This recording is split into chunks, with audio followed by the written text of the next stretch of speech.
नमस्कार।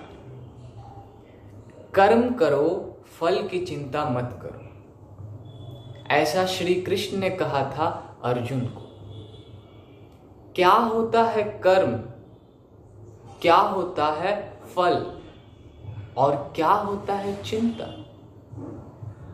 अगर आम बोलचाल के भाषा में समझा जाए तो कर्म का मतलब होता है हर वो काम जिसे हम करते हैं।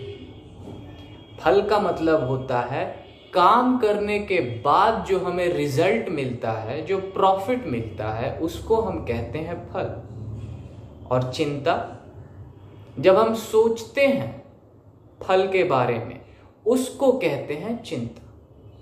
तो ऐसा श्री कृष्ण ने कहा था। पर क्या मतलब है इसका? कर्म करो, फल की चिंता मत करो।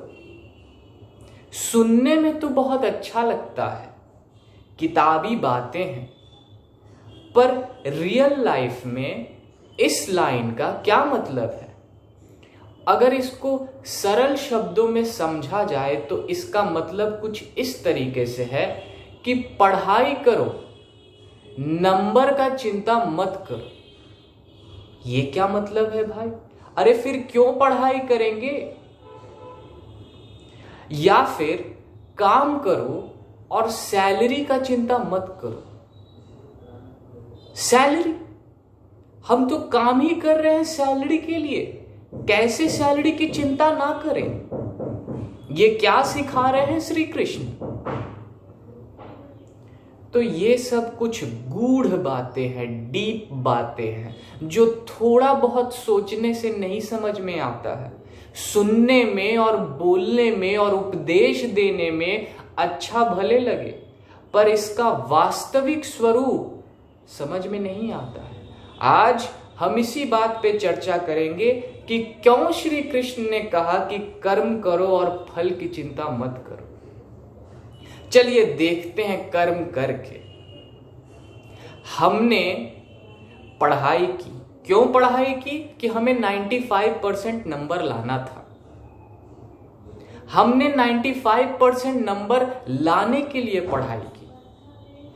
अच्छा देखते हैं, चलिए मान लीजिए कि 95% नहीं आया, 91% आया। अब तो हम दुख में डूब जाएंगे। न खाना अंदर जाएगा, न पानी अंदर जाएगा, न नींद आएगी, न चैन आएगा। हम तो रह गए वैसे के वैसे। चलिए मान लेते हैं कि हमारा 95% आ भी गया। हमने कर्म किया, हमने फल की चिंता की, हमें अपने मन के अनुसार फल मिल भी गया, तो भी क्या? अरे 95% लाके कितने दिन हवा में उड़ोगे? कितने दिन पार्टी मनाओगे? क्या 95% नंबर लाने के बाद सदैव जिंदगी में खुश रहोगे? नहीं। ये 2 क्षण की बातें हैं। ज्यादा से ज्यादा 2 दिन पार्टी करोगे, बहुत ज्यादा 1 सप्ताह अपने दोस्तों पे अपना रौब झाड़ोगे 95% लाके, उसके बाद फिर से वही। यानी कि फल मिले ना मिले, डिप्रेशन होना है। और डिप्रेशन हो क्या रहा, क्यों हो रहा है? क्योंकि हमने चाहत की है, हमने चिंता की है। इसके विपरीत अगर हम सोचें, एक और उदाहरण लेते हैं। बॉलीवुड में जाना सब चाहते हैं, पर क्यों? ताकि नाम कमाएं। नाम कमाने का क्या मतलब है? अपने पड़ोसियों को सामने ये धौंस दिखा सके कि हम भी कुछ हैं। अपने उन रिश्तेदारों को जो हमें सुनाते थे ये लड़का कुछ नहीं कर पाएगा, उनको ये बता पाए, उनके मुंह पे ये साबित कर पाए कि हम में भी दम है। हम इसलिए बॉलीवुड जाना चाहते हैं। फिर क्या होता है? यदि हम बॉलीवुड ना जा पाए तो छोड़िए, जाने के बाद भी दुख ही दुख है, क्योंकि हमारा मन तो संतुष्ट है नहीं। क्योंकि बॉलीवुड में जाने के बाद फिर वही चक्र शुरू होगा। हमारे पास तो इतना है, सामने वाले स्टार के पास कितना है। ये कंपटीशन का चक्र, कौन हमसे आगे है, हमको उससे आगे जाना है। शुरुआत में ये बातें बड़ी उत्साह वाली लगती हैं कि हाँ हमें भी कुछ करना है, पर जब हम वो प्राप्त कर लेते हैं वही चीज हमें चुभती है कि कर तो लिए, अब क्या, कुछ पा लेने से खुशी मिलती है क्या? और अगर कुछ पा लेने से खुशी मिलती तो आज आप बहुत खुश होते। सोचिए कि बचपन में आपने कितनी चीजें पाने की लालसा की होगी। 2-4 नए तरह के चॉकलेट देख के आपका मन कितना मचलता होगा। आज आप कितने सारे चॉकलेट खरीद सकते हैं, क्या मन भरता है? ये मन का ना नेचर ही ऐसा है, ये कभी नहीं भरता है। इसीलिए श्री कृष्ण ने कहा था कि कर्म करो, फल की चिंता मत करो, क्योंकि यदि फल की चिंता करोगे तो फल मिले तो भी दुख, ना मिले तो भी दुख। इसके उल्टा, इसके विपरीत, यदि हम सिर्फ कर्म करते हैं, यानी कि हमारा फोकस सिर्फ और सिर्फ पढ़ाई करने पे है। हम क्यों पढ़ रहे हैं? क्योंकि हमारा अधिकार है चीजों को जानना। हम जानना चाहते हैं कि दुनिया कैसे चलती है। और यदि हम इसके लिए पढ़ाई कर रहे हैं तो हमें 95% आता है, हम तो भी खुश, नहीं आता है हम तो भी खुश, क्योंकि हमने तो पढ़ाई की ना। हमारा प्रेम फल में नहीं है, हमारा प्रेम कर्म में है। हम काम से इतना प्रेम कर रहे हैं कि फल मिले ना मिले हमें घंटा फर्क पड़ता है। काफी लोग आपको ये कहेंगे कि हार्ड वर्क करना चाहिए।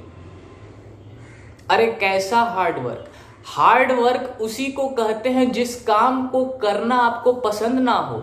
अगर आप कोई काम कर रहे हैं और आपको वो काम बहुत पसंद है तो क्या हार्ड वर्क? वो तो एफर्टलेस है। एफर्टलेस का मतलब आपको वो काम करने में जरा भी तकलीफ नहीं होती है, वो काम फिर हार्ड नहीं रह जाता है। तो जो व्यक्ति अपने कर्म से प्रेम करता है, जो अपने काम को ही भगवान मान के, अपने कर्म को ही धर्म मान के करता है,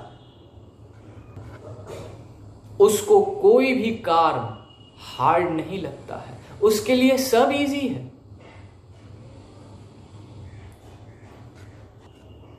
आपका जो फल है वो है डेस्टिनी, मंजिल। आपका जो कर्म है वो है आपका पाथ। अगर आपका एक आंख अपने मंजिल पे है और एक आंख अपने पाथ पे है तो कैसे आगे बढ़ोगे? अरे लड़खड़ा के गिर जाओगे। और यदि आपका दोनों का दोनों आंख आपके मंजिल पे है तब तो एक कदम भी चल नहीं पाओगे। तो यदि आपको अपने मंजिल तक पहुंचना भी है तो आपको दोनों की दोनों आंखें अपने पाथ पे, अपने कर्म पे लगानी पड़ेंगी। आप तभी कुछ पा सकते हो।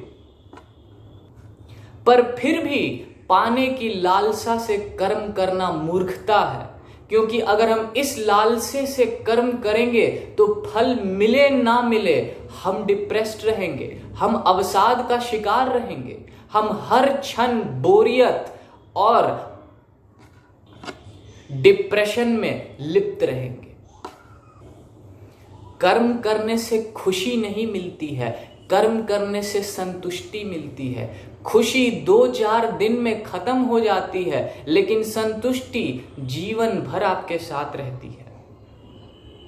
सुख अलग है, चैन अलग है, पर जो ये देखे वो नैन अलग है। मतलब सुख और चैन अलग अलग चीजें हैं, और जो इसको जानता है वो आदमी ही अलग है। तो समझिए कि सुख क्या है, चैन क्या है। भले ही आपको फल मिलने से सुख मिले, चैन नहीं मिलेगा, और चैन आपको कर्म करने से मिलेगा। चैन तो है अपना, सुख है पराया। सुख हमेशा आपको बाहरी वस्तुओं से मिलती है, फल से मिलती है। चैन आपके अंदर होता है। आप अपने अंदर से चैन को निकाल के अपने सर्वस्व में उसको सोख लेते हैं।